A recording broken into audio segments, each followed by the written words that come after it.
आज की कंप्लेंट के ऊपर क्या कार्रवाई की है एसएचओ साहब ने, खुद अपने खिलाफ एफआईआर की है या नहीं की है ये जानने, और ऑब्वियसली अगर आज की कंप्लेंट पे भी एफआईआर नहीं की तो कल दूसरी एक कंप्लेंट और करेंगे।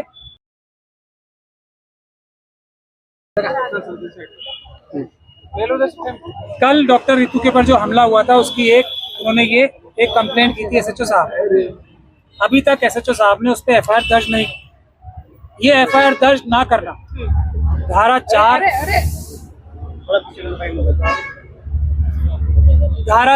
SC/ST एक्ट के तहत कॉग्निजेबल ऑफेंस है। आज हम ओरली आके ड्यूटी ऑफिसर साहब को एसएचओ साहब के खिलाफ एफआईआर करने के लिए गुजारिश करके गए हैं, कंप्लेंट की है ओरल, और हम कल फिर आएंगे यहाँ पे अपनी आज की कंप्लेंट के ऊपर क्या कार्रवाई की है एसएचओ साहब ने, खुद अपने खिलाफ एफआईआर की है या नहीं की है ये जानने, और ऑब्वियसली अगर आज की कंप्लेंट पे भी एफआईआर नहीं की तो कल दूसरी एक कंप्लेंट और करेंगे कि आज की कंप्लेंट के ऊपर भी कल एक और एफआईआर दर्ज करें। ये भारत का संविधान है, ये भारत का कानून है, SC/ST एक्ट है, और हम ये रोज काम करते रहेंगे और हम दिखाएंगे सब लोगों को, पूरे देश को, कि भारत के संविधान को, कि जो बाबा साहब डॉक्टर भीमराव अम्बेडकर ने बनाया उसकी क्या ताकत है, और आम नागरिकों को भारत के संविधान के ऊपर से पूरा भरोसा रखना चाहिए, किसी भी हालत में संविधान के ऊपर से विश्वास नहीं तोड़ना चाहिए। ये हम एक एग्जाम्पल सेट करेंगे कि किस प्रकार से SC/ST एक्ट में यदि एसएचओ साहब एफआईआर नहीं करते दर्ज तो खुद उनके ऊपर एफआईआर दर्ज होती है। इसीलिए हम आज यहाँ पर आए थे और ये काम हम रोज करेंगे, और ये मल्टीपल एफआईआर दर्ज होती रहेंगी जब तक के कानून का पालन अक्षरता सरकारी अधिकारी जो कि पब्लिक के नौकर हैं, पब्लिक सर्वेंट्स हैं, वो नहीं करते। मतलब सिर्फ एफआईआर दर्ज करवाना आपका मकसद है? क्योंकि आप बोल रहे कल भी नहीं की गई और आज भी भरोसा नहीं है की जाएगी नहीं की जाएगी, तो फिर कैसे रोज रोज आने से क्या सोल्यूशन मिलेगा यहाँ? देखिए, जो एक आदत पड़ गई है कानून का पालन ना करने का, एक आदत पड़ गई है संविधान को इग्नोर करने की पब्लिक सर्वेंट्स की, उसको इतनी लंबी आदत को सही करने में थोड़ा समय तो लगेगा ना, और ये कौन करेगा? अम्बेडकरवादी करेंगे ना काम। तो वही हम कर रहे हैं। आप लोगों से हमारी गुजारिश है कि हमारा सहयोग करें। देश की जनता का संविधान के ऊपर से विश्वास नहीं टूटना चाहिए। लोगों को नजर आना चाहिए कि पीसफुल प्रोटेस्ट से, संवैधानिक तरीकों से हर एक व्यक्ति को न्याय मिलेगा। पुलिस के अधिकारी, सरकारी अधिकारी कोई कानून से और संविधान से ऊपर नहीं है। अगर वो अपराध करेंगे तो वो भी जेल जाएंगे। यही हमें देश के नागरिकों को दिखाना है करके, उसी को दिखाने के लिए हम ये एक मॉडल टेस्ट केस करके आएंगे। अभी IIT के 2 छात्रों की भी एक मर्डर की एफआईआर आप लोगों को जान के हैरानी होगी, अभी तक 2-2.5 महीने हो गए, 1 महीना हो गया, एफआईआर तक दर्ज नहीं की है।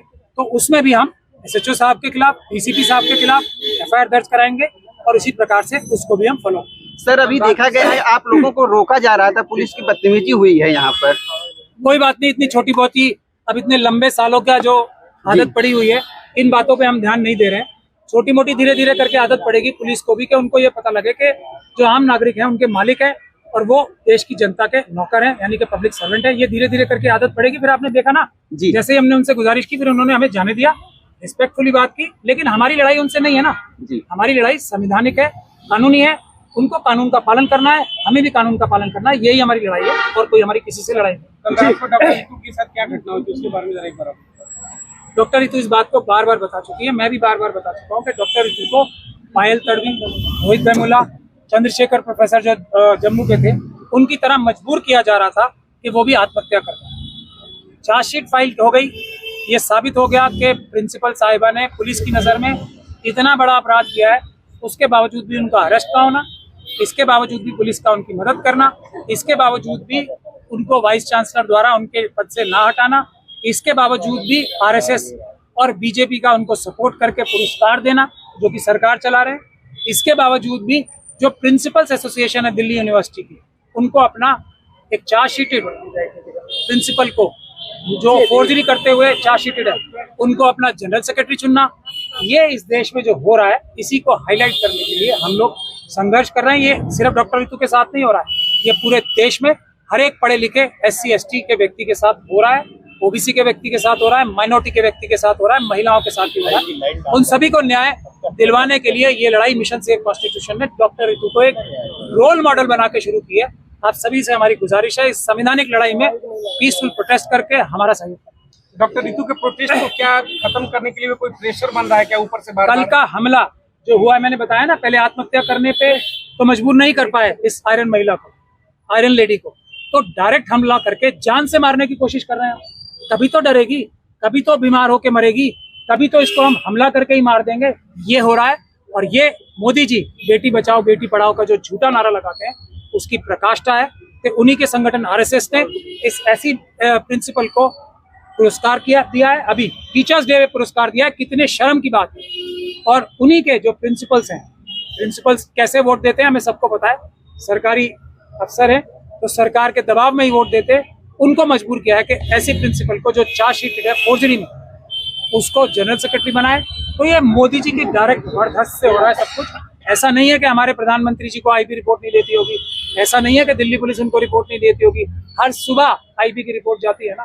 बेटी बढ़ाओ बचाओ बेटी पढ़ाओ बेटी बचाओ का जो उनका नारा है, अगर उसके प्रति वो 1% भी सीरियस होते तो डॉक्टर ऋतु के केस में वो पर्सनली इंटरवीन करते।